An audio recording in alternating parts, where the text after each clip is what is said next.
Bienvenue au Zoo-Parc de Beauval et plus particulièrement à cette représentation de l'Odyssée des lions de mer.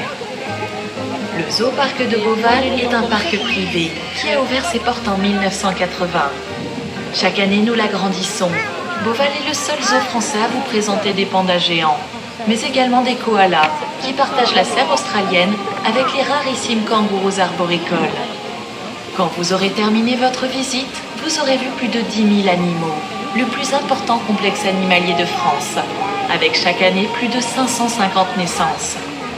Beaucoup de ces animaux sont rares et menacés de disparition.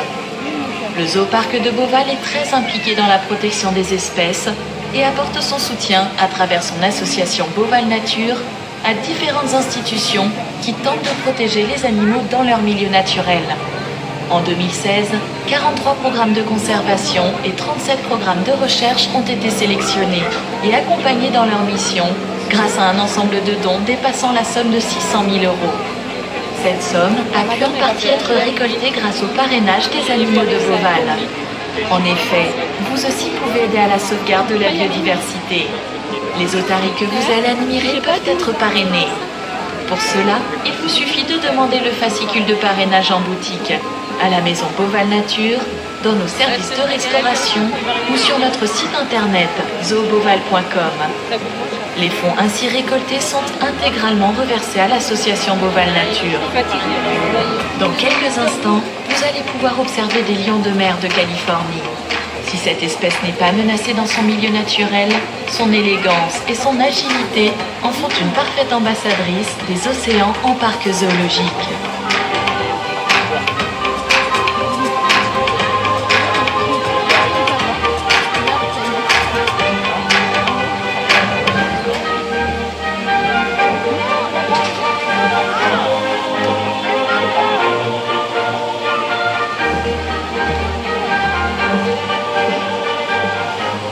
Bonjour mesdames et bonjour messieurs. Alors dites-moi, je vois que vous êtes nombreux, mais est-ce que vous êtes en forme? Oui. C'est parfait. Alors juste avant de débuter l'Odyssée, il y a quand même un détail dont j'aimerais vous parler. Nous sommes chez nos otaries en pleine période de reproduction. Cela veut dire que nos individus ont un petit peu la tête ailleurs. Ne vous inquiétez donc pas si certaines de nos otaries s'éclipsent durant la représentation. Ceci étant dit, nous pouvons accueillir nos 2 premiers lions de mer, leurs soigneurs, ainsi que Sylvain qui va nous guider au travers cette Odyssée des lions de mer. Bonjour Carole et bonjour à tous. Bienvenue aux abords de notre amphithéâtre aquatique. Laissez-moi vous présenter un peu plus précisément nos 2 premiers lions de mer. Il va s'agir de 2 femelles, âgées respectivement de 10 et 5 ans. Voici Vénus et Nell.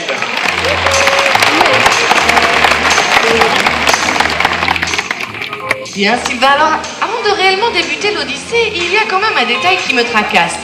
Tu nous parles de lions de mer, ça veut dire que ce ne sont pas des otaries? Si, ce sont bien des otaries, mais certaines espèces se sont vues attribuer le terme lion de mer car les mâles possèdent tout autour du cou une importante crinière. Attends, tu es en train de nous dire qu'on peut observer une crinière chez certaines otaries? Eh oui, car ce sont des mammifères marins.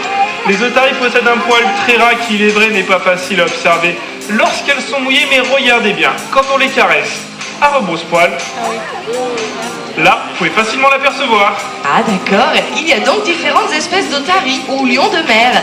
Bon, mais si je ne me trompe, ces animaux sont également fréquemment confondus avec un autre. Est-ce que vous voyez de qui je parle dans le public?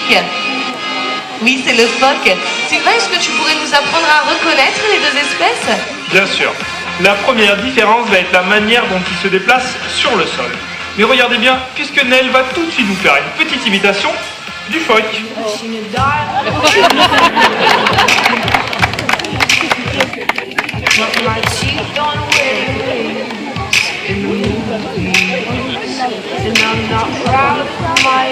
Vous avez vu? Le phoque n'utilise pas ses nageoires avant pour se déplacer. Il est donc obligé de ramper à terre comme une chenille en quelque sorte. C'est ça. Le phoque possède des nageoires avant toutes petites. Mais regardez bien, chez nos amis, elles sont très grandes et très puissantes. Ce qui va leur permettre de marcher à 4 pattes ou 4 nageoires, c'est comme vous préférez. Mais également de courir à des vitesses avoisinant les 25 km/h. Bon, très bien. Le phoque et l'otarie ne se déplacent pas du tout de la même façon lorsqu'ils sont au sol. Mais s'ils sont dans l'eau, comment peut-on faire pour les reconnaître? Pas de panique, il existe un autre moyen. Regardez bien de chaque côté de la tête de nos otaries. Vous pouvez apercevoir des oreilles, des pavillons externes. Lui, le phoque possède de petits trous. Il est donc impossible de distinguer des oreilles chez le phoque. D'accord, mais dis-moi, est-ce qu'il existe encore d'autres différences? Oui, il va en exister une troisième. On dit que le phoque grogne, mais dans le public, savez-vous comment on appelle le cri de l'otarie? Effectivement, je l'ai entendu par-ci par-là. Alors pour tout le monde un peu plus peur, on dit que l'otarie aboie, c'est le même terme que pour le chien. Et maintenant, on a un petit défi pour vous. Est-ce que vous seriez capable de reconnaître cet aboiement parmi les 3 cris d'animaux qu'on va vous faire écouter? Est-ce que vous êtes prêts? Oui. Bah, disons, j'ai l'impression que vous êtes plus nombreux que ça ce matin. Je compte sur vous, tous ensemble. Est-ce que vous êtes prêts? Oui. Ben voilà. Alors écoutez bien, c'est parti.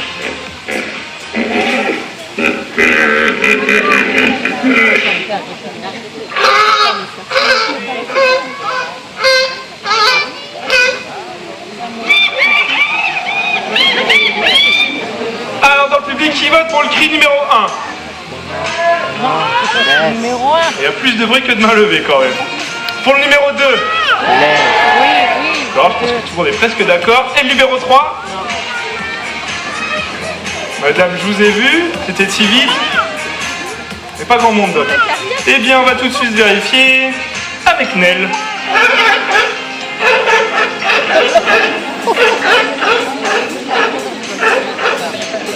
Merci Nel, vous l'aurez compris, tous ceux qui ont choisi le numéro 2, félicitations à vous.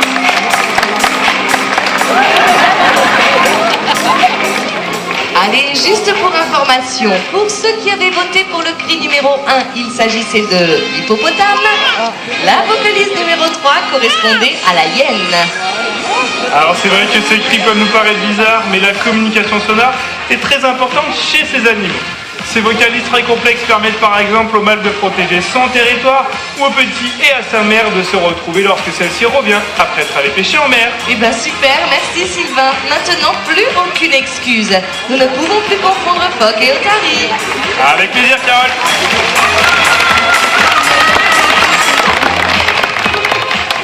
Sylvain, je pense que nos amis du public ont remarqué la présence de ces rochers dans l'environnement des otaries. Tu pourrais nous expliquer un petit peu leur utilité? Oui, bien sûr. Il faut savoir que dans le milieu naturel, les otaries sont parfois amenées à plonger du haut de certaines falaises pour regagner la mer. C'est pourquoi vous pouvez observer ces rochers, idéaux pour le bien-être de tous nos pensionnaires.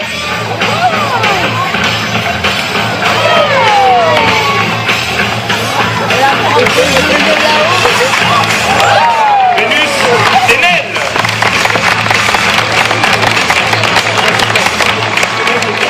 Maintenant, nous allons ouvrir une parenthèse un peu plus sérieuse. Un sujet qui nous tient particulièrement à cœur à Beauval, la protection de l'environnement. Effectivement. Et pour illustrer cela, je vais faire des gestes qui, je l'espère, devraient tous vous faire réagir. Je n'ai pas entendu grand-chose, alors je vais recommencer. Alors oui, là j'entends bien des réactions de notre public. Quel est l'avis des otaries?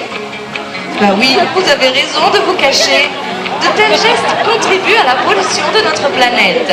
Car dans la mer, les déchets s'accumulent et forment aujourd'hui un nouveau continent dans l'océan Pacifique. C'est vrai. Les otaries ou d'autres animaux pourraient les confondre avec leur proie, les ingérer et en mourir. Mais pour éviter tous ces accidents, il existe un geste très simple, que tout le monde connaît. Mais c'est Vénus et Nel qui vont nous rappeler le bon exemple.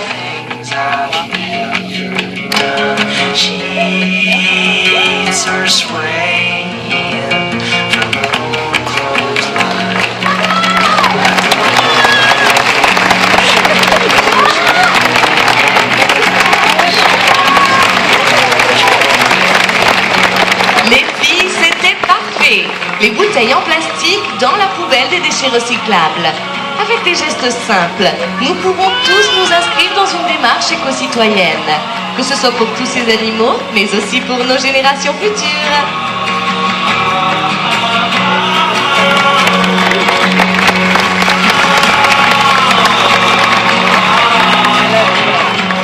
Mais refais Fermons cette parenthèse et revenons à nos otaries. Il paraît que dans leur milieu naturel, elles sont très joueuses. Elles vont s'amuser avec des galets ou des morceaux de bois qu'elles mettent en équilibre sur le bout de leur nez. Oui, tu as raison, Carole. Et pour cela, les otaries utilisent leurs grandes moustaches, qu'on appelle des vibrisses, et elles vont remplacer nos dents en quelque sorte. Regardez, lorsque l'on tend un objet, en l'occurrence un ballon, à nos otaries, vous pouvez voir que ces vibrisses vont directement se redresser vers celui-ci afin de capter des informations très précises sur sa position. Ensuite, elles n'auront plus qu'à bouger le reste de leur corps pour le maintenir en parfait équilibre.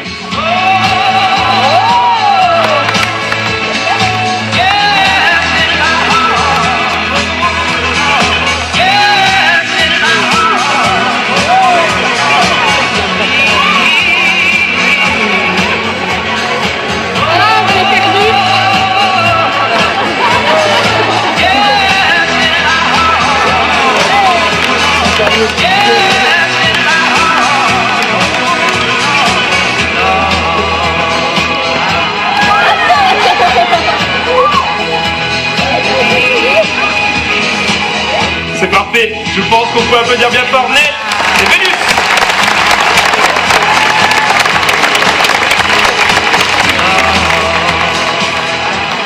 Grâce à Nel et Vénus, nous constatons que les otaries sont très à l'aise et très rapides dans l'eau.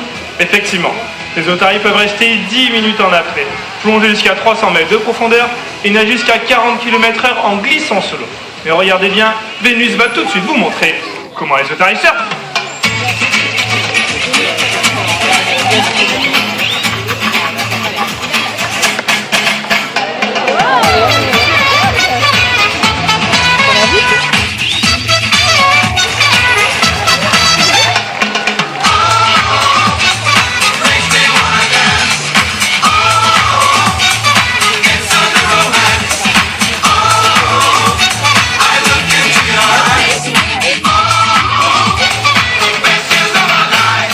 Nous pouvons l'applaudir.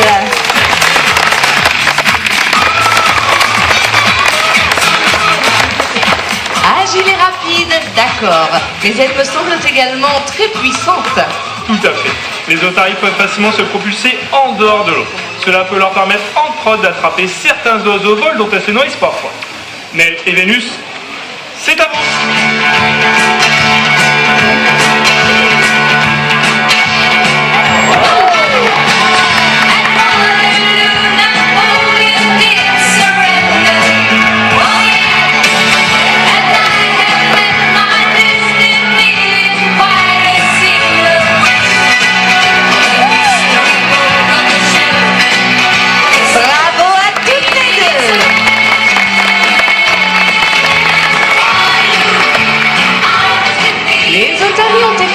De nombreuses aptitudes physiques. Mais qu'en est-il de leur capacité intellectuelle?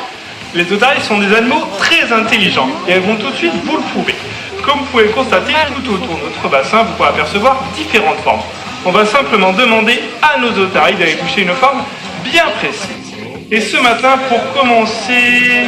Eh ben tiens, c'est vous dans le public qui allez choisir par quelle otarie on va commencer. C'est assez simple, il faut faire un maximum de bruit quand je vous le dis. Alors attention, hein. Je compte sur vous. Pour tous ceux qui veulent qu'on commence par Vénus, un maximum de bruit maintenant.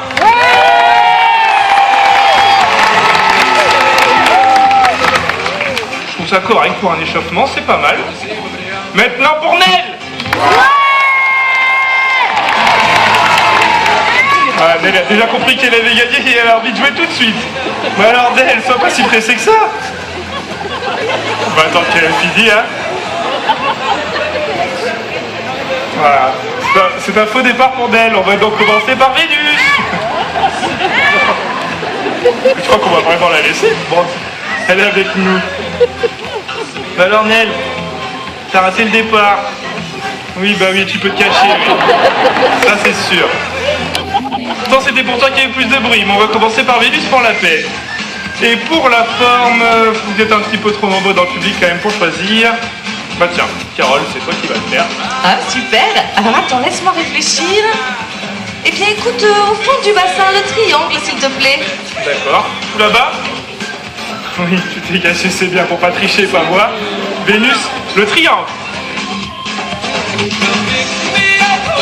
Effectivement, elle a rien vu.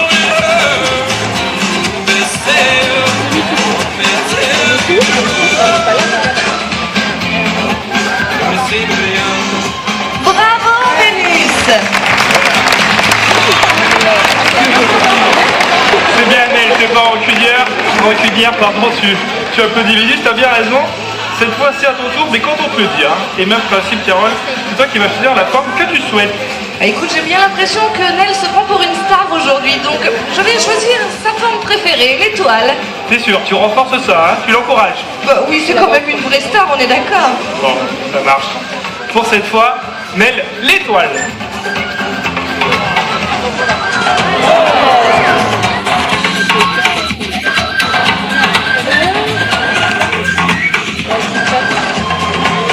Ben voilà, quand il faut y aller, il n'y a plus personne.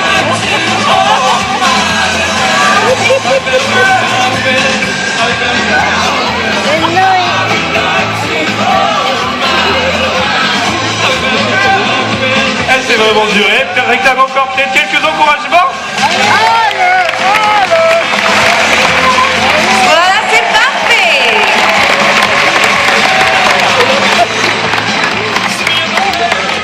Depuis le début de l'Odyssée, nous voyons Nel et Vénus surfer. Pourtant, je crois qu'il y a pour elles d'autres moyens de se déplacer dans l'eau, n'est-ce pas? C'est exact. Les otaries peuvent marsouiner au même titre que les dauphins. Cela peut leur permettre de désorienter leurs prédateurs naturels que sont les orques et les requins. Nel, démonstration.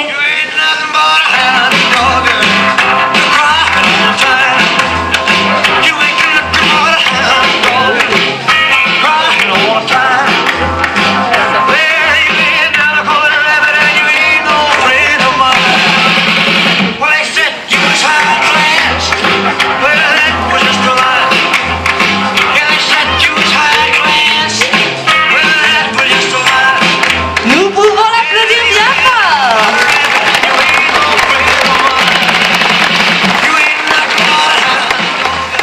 Depuis le début de cette odyssée, Sylvain, je vous observe vraiment bien. Et j'ai l'impression qu'il y a une relation très privilégiée entre vos otaries et vous. C'est vrai. Nous développons au quotidien une très belle complicité avec nos animaux. Cela va demander beaucoup de temps et de patience. D'ailleurs, je vais vous laisser quelques instants pour profiter de cette relation si particulière.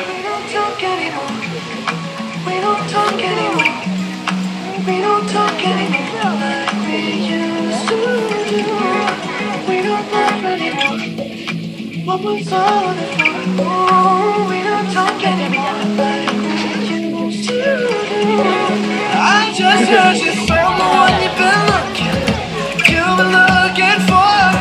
I wish I would have known that wasn't me. 'Cause even after all this time I still wonder why I can't move on just the way you did so easily. Don't wanna know the kind of dress you're wearing tonight. If he's holding on to you so tight, the way I did before. I overdosed, should've known your love was a game. Now I can't get you out of my brain. Oh, it's such a shame.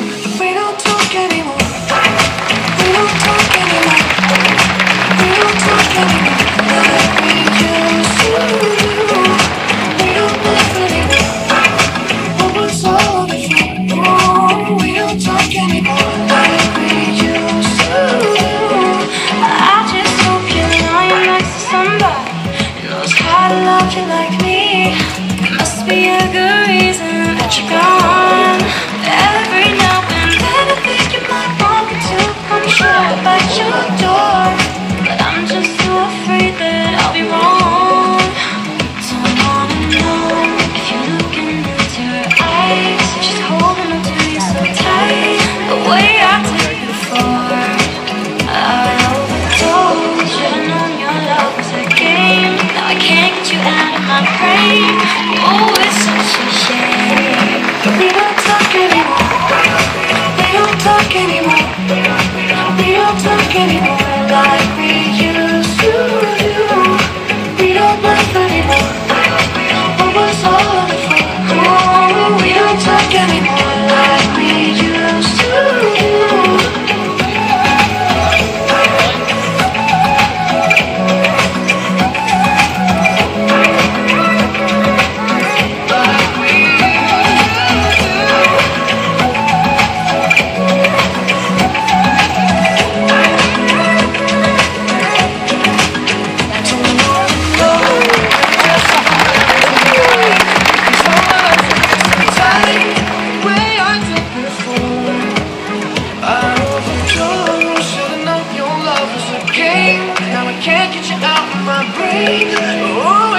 just saying.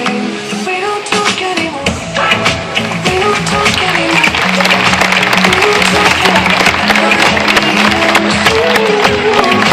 We don't talk anymore.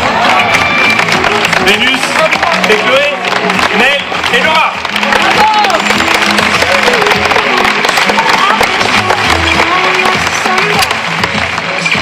Comme vous avez peut-être pu le constater, tout ceci est basé sur la confiance et le volontariat. Alors, dit comme cela, ça a l'air plutôt simple. Mais il ne faut pas oublier qu'il s'agit d'animaux sauvages, avec une mâchoire très puissante. C'est pourquoi nous devons toujours rester très vigilants. Pourtant, à Beauval, nous pratiquons de plus en plus ce que l'on appelle l'entraînement médical avec divers animaux sauvages que nous hébergeons. Dis-moi, est-ce que vous le pratiquez également avec vos otaries? Oui, bien sûr. Et c'est même très important puisque l'entraînement médical va nous permettre de soigner nos animaux sans que nous ayons besoin de les endormir. Cela va commencer par la possibilité d'accéder à toutes les parties du corps de l'animal, et ceci sans difficulté. D'accord, très bien, mais si les vétérinaires en avaient besoin, est-ce que par exemple ils pourraient réaliser des radios ou même des échographies? Bien sûr, on peut faire énormément de choses avec le consentement de l'animal. On peut par exemple vérifier sa gorge, son palais ou sa dentition sur simple demande du soigneur.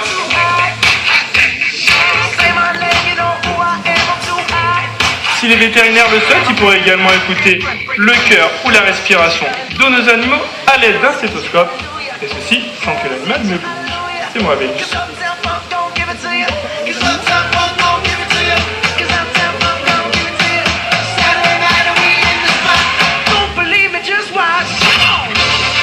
Nous pouvons également effectuer des prises de sang ou des échographies chez nos animaux pour vérifier si par exemple des gestations se passent correctement. Voilà, les positions d'une prise de sang sont allongées sur le ventre et d'une échographie comme vous pouvez le voir avec Nel et Vénus sur le côté. Le vétérinaire ensuite n'a plus qu'à arriver avec son appareil à échographie et à regarder les parties de nos animaux. Grâce à tous ces examens, cela, oui c'est bien, ça reste donc que faire plaisir. Je vous disais que tout ceci nous permet d'avoir un suivi de la bonne santé de nos animaux. C'est parfait, merci Sylvain. Vous avez raison, on peut encore une fois les remercier pour leur participation.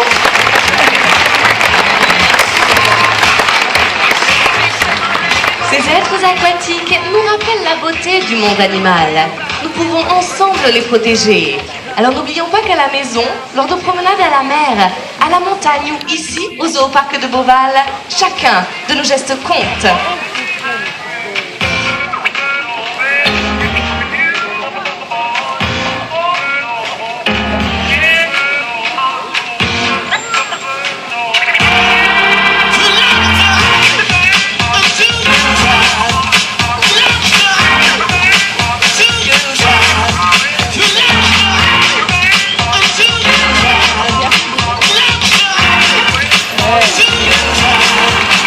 Et c'est ainsi que se termine l'Odyssée des lions de mer.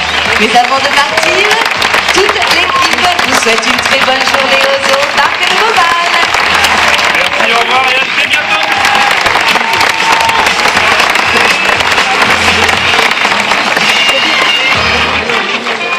Mesdames et messieurs, pour le bien-être de nos animaux ainsi que pour votre sécurité, nous vous demanderons de ne pas donner de nourriture aux otaries, de ne pas tenter de les toucher et de ne rien jeter dans le bassin. Si vous avez des questions, surtout n'hésitez pas, Laura se tiendra à votre disposition au bas des gradins. Merci et très bonne visite à tous.